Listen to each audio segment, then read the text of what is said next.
Olá, meus amigos. Olá, você também que está abrindo esses vídeos pela primeira vez. Meu nome é Renato José. Sou trabalhador espírita, estudante espírita. E estamos aqui estudando um dos livros básicos da doutrina, a Gênese. Ela fala dos milagres e das predições segundo o Espiritismo e nos ensina muito sobre as coisas de Jesus, sobre os fluidos, sobre a energia, sobre os mundos habitados afora, a criação da Terra, muita coisa nós vamos aprender. Esse é um estudo vinculado ao Grupo Espírita Virtual Esperança e Caridade, o GEVEC, que funciona pela internet. Está aí no Facebook, no Instagram, conversamos pelo Skype, grupo no WhatsApp. Então, está vinculado a esse grupo espírita. Vamos pedir a bênção ao nosso Senhor Jesus para esse estudo, pedir a intuição, a influência positiva dos espíritos espíritas, aqueles que ficam contentes quando nos veem estudando e assimilando as coisas de Deus. Nós vamos iniciar o vídeo 14, página 44 da versão que está lá na FEB, a versão em PDF que está lá na FEB. Item 58. Capítulo 1, item 58, para quem está com qualquer livro. No último vídeo, no 13, nós estávamos falando dos espíritos que trabalharam na codificação, que foram de todas as escalas, porque serviram para passar suas experiências. Falando também que, para quem não conhece a doutrina espírita, às vezes é meio estranho para eles falar sobre os espíritos, quem são os espíritos.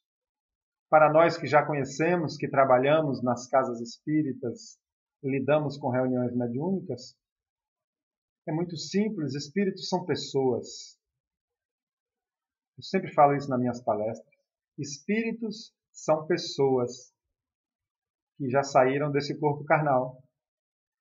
Ao sair desse corpo e retornar à vida principal, que é a vida do espírito, ampliam sua visão, suas lembranças, seus conhecimentos, suas potencialidades se ampliam, cada um no seu grau evolutivo. Então, vamos lá. 58. Mas nem só os espíritos superiores se manifestam. Fazem-no igualmente os de todas as categorias.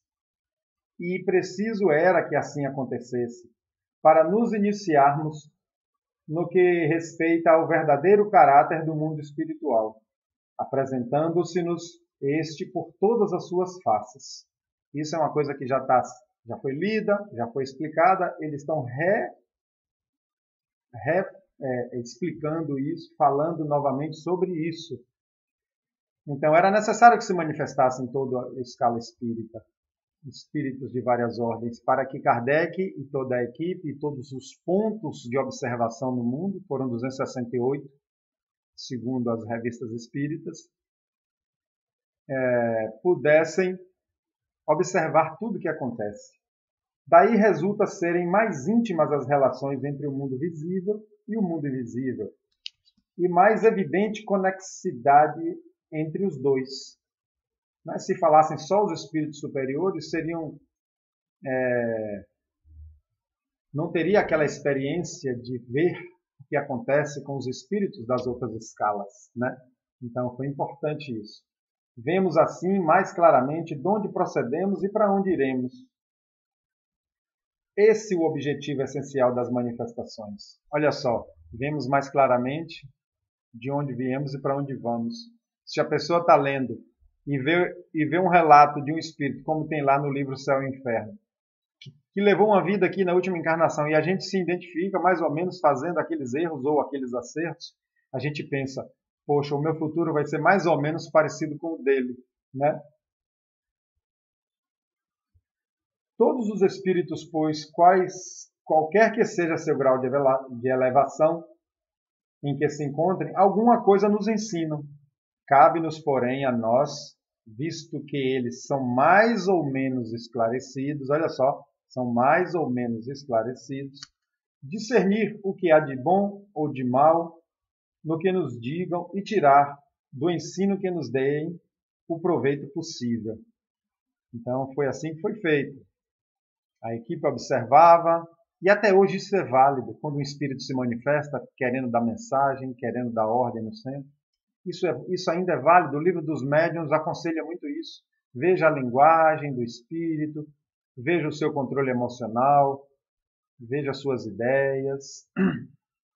Eu gosto de dizer também, veja a sua intromissão. Espírito que se intromete demais de como funciona o centro, se intromete demais na vida dos trabalhadores, não é espírito superior, não é espírito que vá dar conselho. Então, assim ele fazia, observava, tirava as experiências de cada espírito.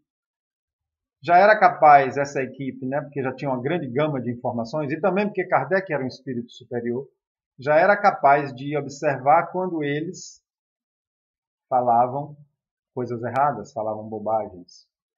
Eu acabei de dizer que Kardec era um espírito superior, mas ele, por estar encarnado e por ter vindo fazer essa missão de codificar a doutrina, né, ele não trazia tudo na lembrança. Claro que ele tinha as intuições, a sua sabedoria guardada, mas era necessário que ele pesquisasse. Né? Um espírito que já sabe medicina, filosofia, ao reencarnar, né? Um espírito que tenha sido um engenheiro, ao reencarnar, para ele ser engenheiro de novo, ele vai ter que estudar, vai ter que ir para a faculdade. Ele vai relembrar com mais facilidade, mas ele vai ter que aprender. Porque é uma nova existência, né? É um novo cérebro. Não é uma nova mente, mas é um novo cérebro. Ora, todos, quaisquer que sejam nos podem ensinar ou revelar coisas que ignoramos e que sem eles nunca saberíamos. Os grandes espíritos encarnados são, sem contradita, individualidades poderosas. Falou de grandes espíritos encarnados. São individualidades poderosas, mas de ação restrita e lenta a propagação dos seus ensinamentos. Viesse um só dentre eles, embora fosse Elias ou Moisés, Sócrates ou Platão, revelar nos tempos modernos aos homens as condições do mundo espiritual, quem provaria a veracidade de suas asserções nesta época de ceticismo? Não o tomariam por sonhador ou utopista? Olha só que interessante. Está dizendo que se reencarnasse um espírito da elevação de Elias, Moisés, Sócrates ou Platão, não adiantava ele estar aqui encarnado falando as coisas. Ele não ia ter a credibilidade, não íamos tomá-los como sábios, porque ele está falando que vivemos época de ceticismo. Né? Vivemos época de ceticismo.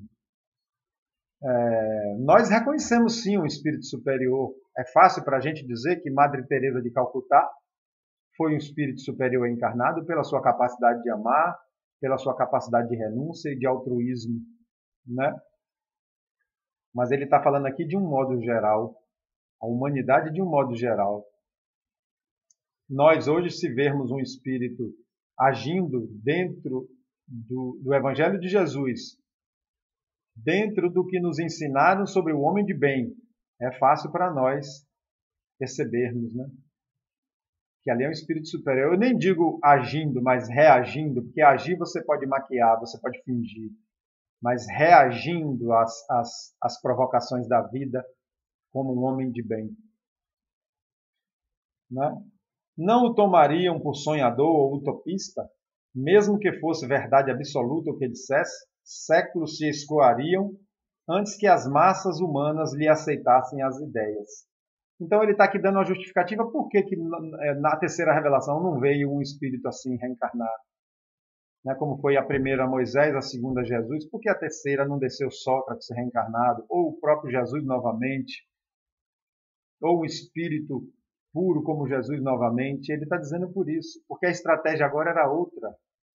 a necessidade de falar do mundo espiritual, da reencarnação, do perispírito, tinha que ser mostrada de forma experimental, como é a nossa ciência atual.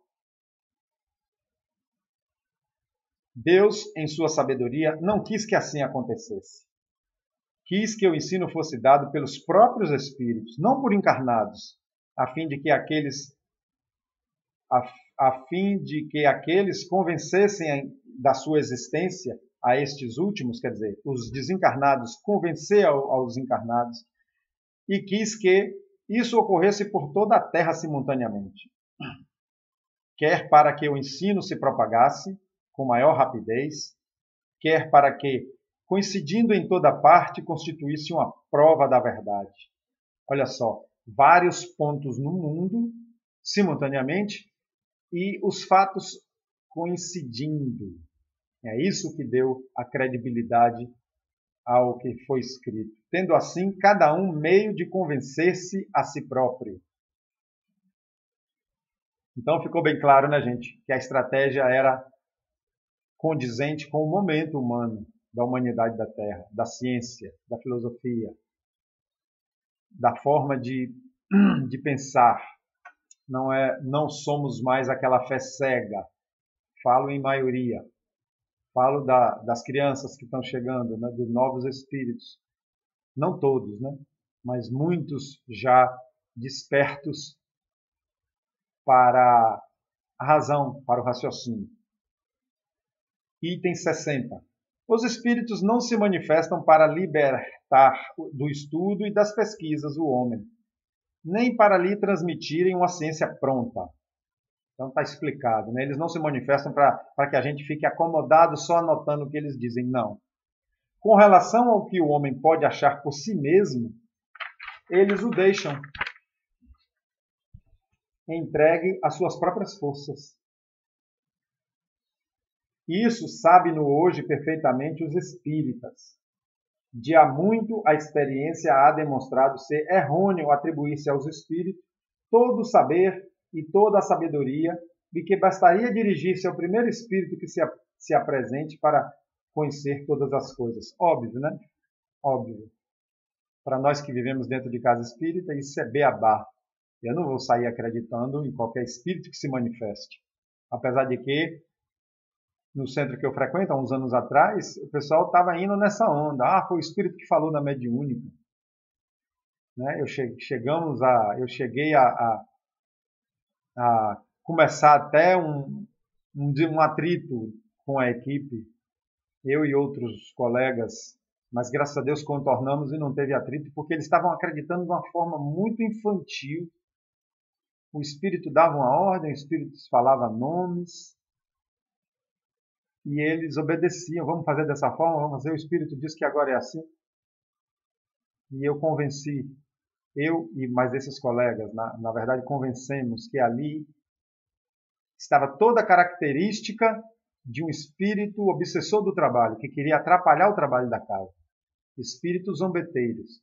E eu falo isso com muita tranquilidade, sabe por quê, gente? Porque se for, eu acertei. Se não for, se for um espírito realmente já mais avançado, ele vai me dar parabéns. Ele vai me dar parabéns pelo meu questionamento. Ele vai ficar feliz com o meu questionamento. Então, porque ele sabe que o livro dos médiuns manda. E ele sabe as minhas intenções de ter cuidado com o trabalho. Eu sempre faço isso quando eu desconfio. Deixa eu ver se eu me acho aqui onde eu larguei. Aqui. Saídos da humanidade, os espíritos constituem uma de suas faces. Quer dizer, saiu daqui, é parte daqui, mesmo estando lá. Assim como na Terra, entre eles há os superiores e os vulgares. Vulgares no sentido de comuns, simples. Muitos deles, pois, científica e filosoficamente, sabem menos do que certos homens. Eles dizem o que sabem, nem mais, nem menos. Então, muitos dos espíritos que estão lá sabem menos do que pessoas que estão aqui. Claro, são pessoas, eu sempre repito, espíritos são pessoas. Do mesmo modo ocorre com os espíritos, do mesmo modo ocorre com os homens, Os espíritos mais adiantados podem instruir-nos sobre maior porção de coisas, dar-nos opiniões mais judiciosas do que os atrasados. Então, gente, ficou bem claro. Lá tem espíritos adiantados, espíritos atrasados, pessoas que já sabem de muita coisa, pessoas que sabem de menos coisas. Assim como aqui, entre os encarnados. Porque os espíritos desencarnados que ainda são da Terra, olha só, espíritos desencarnados que ainda são da Terra, ou seja, a vibração dele, o nível evolutivo deles ainda é compatível com a Terra. Eles continuam sendo da humanidade da Terra, só estão fora dos corpos. Um espírito como o Dr. Bezerra, que já tem a vibração, já tem a sintonia para planetas mais felizes, mais evoluídos, esse sim, a hora que quiser, se desconecta dessa humanidade e se conecta a uma outra humanidade mais elevada. Talvez dentro do nosso próprio sistema solar, como é Júpiter, ou até em outro sistema. Mas quando falar o espírito é da Terra, ele pode estar encarnado ou desencarnado. Pedir ao homem conselhos aos espíritos não é entrar em entendimento com potências sobrenaturais. É tratar com seus iguais. Olha que legal. Quando pede-se informações, conselho aos espíritos, não é tratar com seres sobrenaturais, é tratar com gente, tratar com pessoas, é tratar com seus iguais, com aqueles mesmo a quem ele se dirigiria neste mundo físico, os seus parentes, os seus amigos, ou a indivíduos mais esclarecidos do que ele. Disto é que importa se convençam todos, e é o que ignoram os que, não tendo estudado o Espiritismo, fazem ideia completamente falsa da natureza do mundo dos espíritos e das relações com além-túmulo. Então, para quem não conhece, não estudou e não tem essas intuições, não sabem disso. Que espírito é gente? Minha mãe desencarnou, minha mãe é espírito. Então, deixou de ser a pessoa? Não. Claro que ela ampliou seu entendimento, sua percepção de várias vidas. E graças a Deus minha mãe era um espírito muito superior a mim. Não sei em que nível ela está, mas pelo que eu testemunhei da vida dela, ela deve estar muito bem, graças a Deus. Graças a Deus e graças a ela, a doutrina espírita nos dá essa responsabilidade. Se você estiver mal ou bem, é graças a você, principalmente, porque Deus é justo. Qual, então, a utilidade dessas manifestações? Ou, se preferirem, desta revelação, uma vez que os espíritos não sabem mais do que nós, ou não nos dizem tudo o que sabem? Eu gosto dessa postura de Kardec, porque ele fala, depois ele mesmo questiona, como se ele fosse o questionador da doutrina, ele mesmo joga a pergunta. Então, já que você está dizendo que os espíritos são de todos os níveis, às vezes sabem menos do que nós, às vezes tem coisas que não pode revelar, qual a utilidade dessa revelação? E ele aí vem. Primeiramente, como já o declaramos, eles se abstêm de nos dar o que poderíamos adquirir pelo trabalho. Então, eles não dão de mão beijada. Se a informação pode ser buscada pela pesquisa, pela ciência, como Kardec fez, eles não vão dar de mão beijada.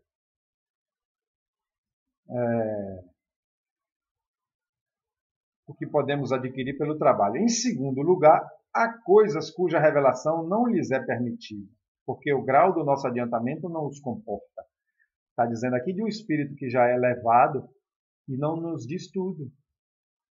Tem coisas que não é permitido, porque o nosso grau de adiantamento não comporta, não entende. E tem informações que poderiam causar mais confusão do que aprendizado. Então, não é o momento. Então, por isso, gente, quando a gente falou que a doutrina espírita é progressiva, ela vai se ampliar, vai nos passar mais coisas, vão ser reveladas mais coisas ao longo das décadas e dos séculos. Está aí.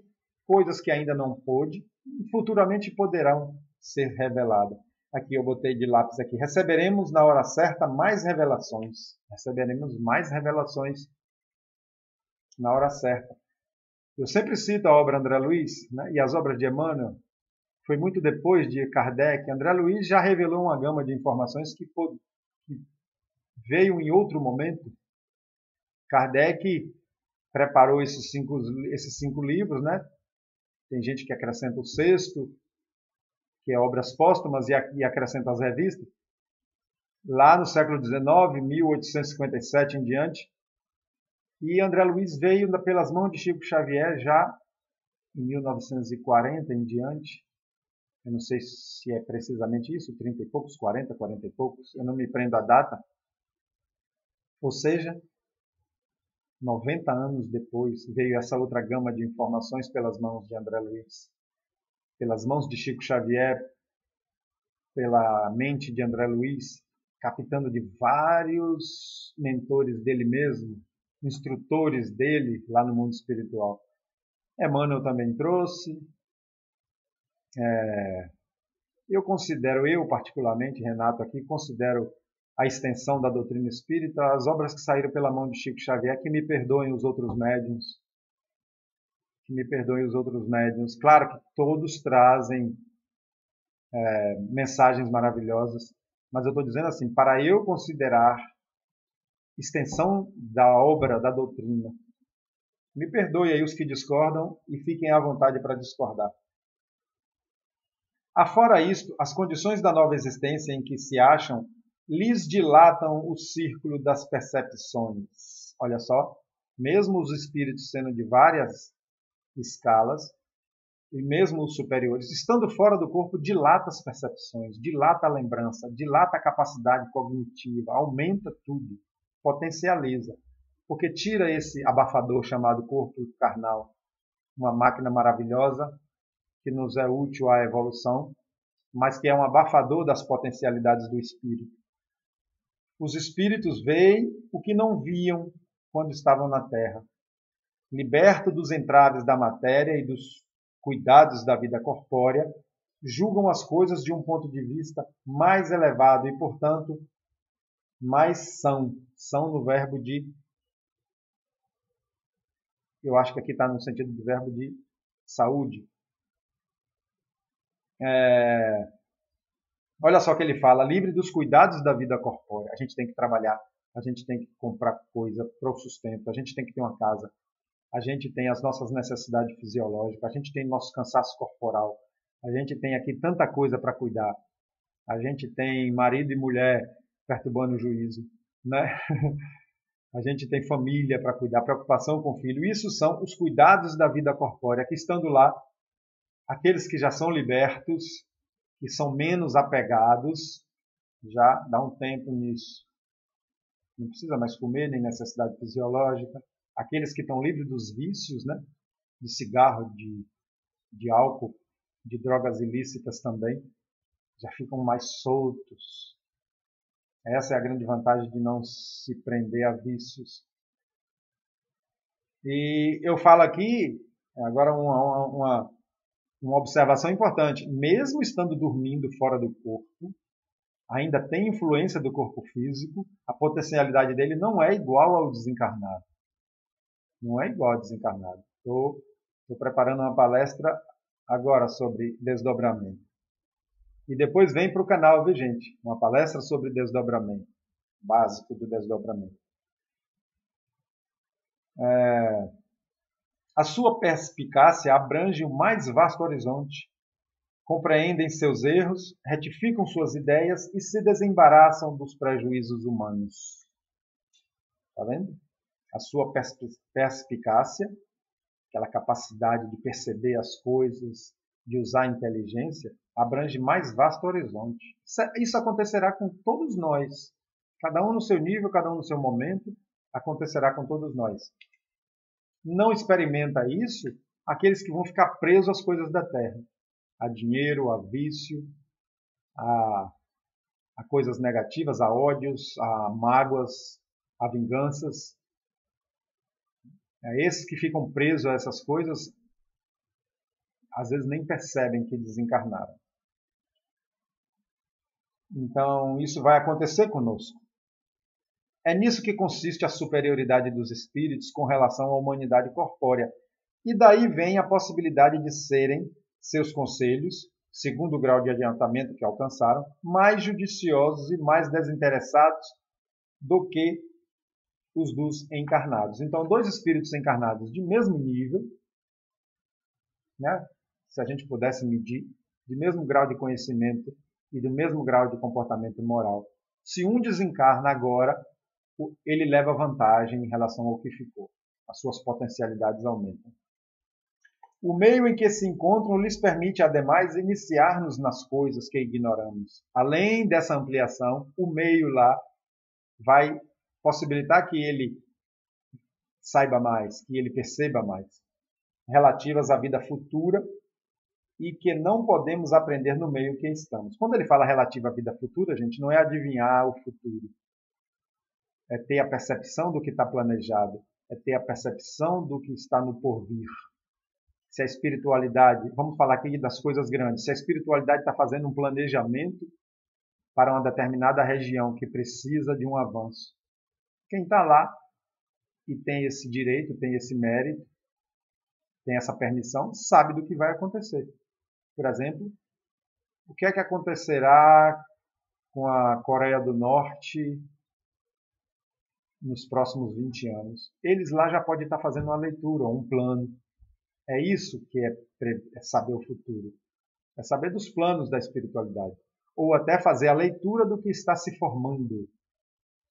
Por exemplo, quando estava se formando a Segunda Guerra Mundial, antes dela explodir, os espíritos já estavam fazendo a leitura das decisões, dos pensamentos, das organizações de um lado, de outro, de Hitler, né, dos países aliados. Então, era fácil para ele saber, vai ter uma guerra daqui a um mês.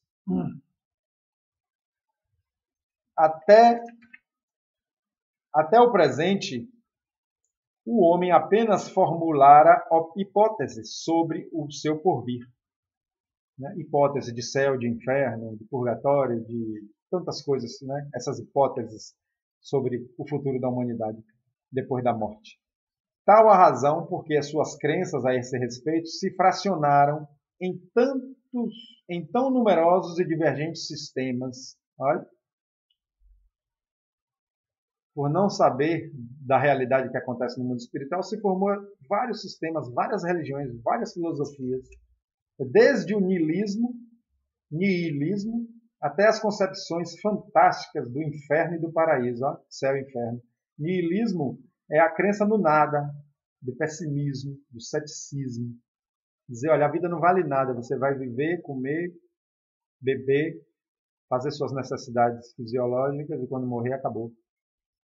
Isso é o niilismo. É muito parecido com o materialismo. Hoje, são as testemunhas oculares, os próprios atores da vida de além-túmulo, que nos vêm dizer o que é essa vida, o que só eles podiam fazer. Olha só, saiu da filosofia, das hipóteses, da crença religiosa, saiu dos dogmas, saiu da interpretação múltipla do Evangelho e do Antigo Testamento. Interpreta de um jeito, interpreta de outro, como é assim, o que é que Jesus quis dizer, o que é que Moisés quis dizer, o que é que Buda ensinou, o que é que Lao Tse ensinou, né? Como acredita os muçulmanos, como acredita. Será que os ateus materialistas têm razão? Acabou hipótese, deduções, interpretações. Agora é fato, eles nos dizem, é assim que acontece. Então é uma notícia trazida da vida espiritual. Suas manifestações, conseguintemente, serviram para dar-nos a conhecer o mundo invisível que nos rodeia e do qual nem suspeitávamos. Né? Então, o mundo invisível que nos rodeia, que está aqui no meio de nós e nem suspeitávamos.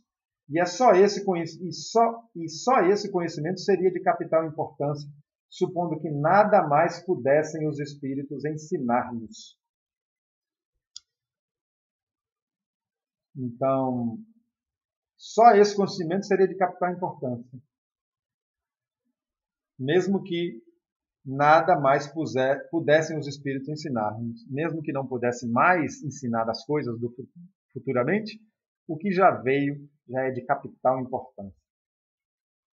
Se fordes a um país que ainda nada conheçais, recusareis as informações que vos dê o mais humilde capônio que encontrardes? Capônio é camponês, gente, pessoas que trabalham no campo. Deixaríeis de interrogá-lo sobre o estado dos caminhos simplesmente por ele ser um camponês? Então você está num país estranho. Você vai deixar de perguntar a um morador ali do campo, daquela estrada, porque ele é um camponês analfabeto? Não, você vai saber que ele sabe de coisas que você precisa. Certamente não esperareis obter, por seu intermédio, esclarecimentos de grande alcance, mas, de acordo com o que ele é na sua esfera, poderá, sobre alguns pontos, informar-vos melhor do que um sábio que não conheça o país. Você não vai parar o camponês e perguntar quem são os senadores aqui desse país, né? Qual é o sistema de governo aqui. Você não vai perguntar isso a ele, mas vai perguntar como é que eu chego na Vila Capanema, me vê esse nome na cabeça agora. Como é que eu chego na vila tal? Aquele riacho ali, eu posso tomar um banho naquele riacho? Onde é que eu posso me alimentar aqui, um ponto mais próximo? Tudo isso ele vai lhe dizer. Né? Coisas que você trouxesse um sábio de outro país e botasse ali, ele não ia te dizer. E isso é para dar ideia por que foi entrevistado também os espíritos até inferiores na obra.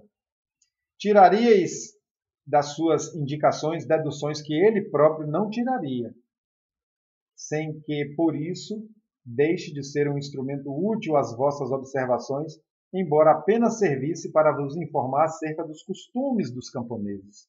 Então, ele vai lhe dar informação, e se você for sábio, estudado e conhecer muitas coisas, dentro do que ele passa, você vai tirar mais coisa do que ele próprio tiraria. É o que está escrito aqui. Outro tanto se dá no que concerne às nossas relações com os espíritos, entre os quais o menos qualificado pode servir para nos ensinar alguma coisa. Então ele está dizendo, esse exemplo do camponês, esse exemplo do país estranho, se dá com os espíritos. Eu já tinha dito isso antes, e ele fechou com isso, se dá com os espíritos. Então, gente, vamos deixar esse vídeo aqui. Perceberam a grandeza? Perceberam a grandeza do trabalho de Kardec, da complexidade que foi a revelação espírita, para que as coisas saíssem ricas e confiáveis, e isso tudo ainda com a supervisão da espiritualidade superior, para que nós dessemos um salto. Já não cabia mais a fé cega, a fé dogmática, já não cabia mais aquele comportamento religioso que não evolui ninguém. Você vai para a sua congregação, para a sua igreja, para o seu culto, estuda ali, quando sai dali parece que aqui fora nada daquilo importa. Né? Eu já estou de bem com Deus, eu sou do povo de Deus, eu sou escolhido, ou eu já tomei minha hóstia. Né? Isso tudo foi necessário no momento certo para fortalecer a fé. Mas para a maioria das mentes hoje no mundo, não sei se é a maioria, saiu agora da minha boca, é necessário um entendimento, é necessário um raciocínio, é necessário uma coisa lógica. E essa coisa lógica, para mim, revelou um Jesus muito mais amoroso, um Jesus muito mais verdadeiro, que eu não preciso mais ter fé em Jesus, porque eu tenho certeza absoluta, né, que ele é um espírito de total sabedoria e amor para nós aqui da Terra. E que Deus é uma inteligência superior que organiza e harmoniza tudo. Olha, isso é raciocínio. Né? Deus não é um homem de barba branca sentado numa cadeira me vigiando se eu vou andar direitinho ou não. Não. É um conjunto de leis que rege tudo. E que toda vez que eu levo sofrimento às pessoas, ou à natureza, ou aos animais, tem uma consequência. Isso é Deus. Muito obrigado, meus amigos, e até o vídeo número 15 que faremos. Depois desse, talvez faremos até Não adianta falar data, porque esses vídeos vão ficar no YouTube. Em breve, então. Um abraço a todos, amigos do GEVEC e os novatos aí no vídeo. Um abraço.